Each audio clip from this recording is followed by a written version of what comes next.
This video is about how to make an angle grinder, vise jig, or attachment in a simple and affordable way. First thing, you need to find a bolt that fits the grinder hole.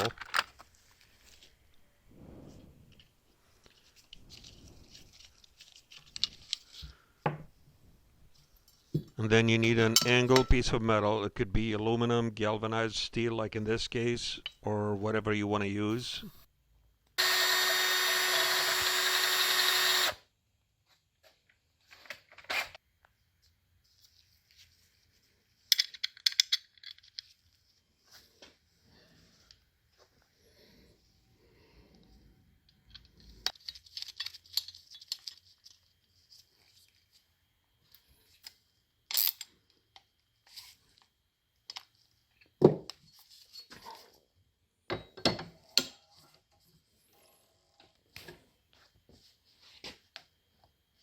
And then you're going to need a bracket to hold the grinder in place. I used an aluminum flat bar.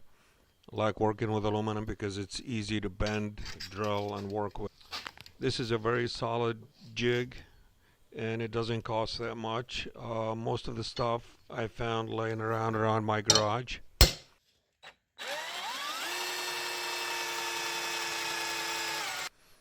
I hope this video gave you an idea on how to make your own, and I hope it helps. Good luck and enjoy the rest of it.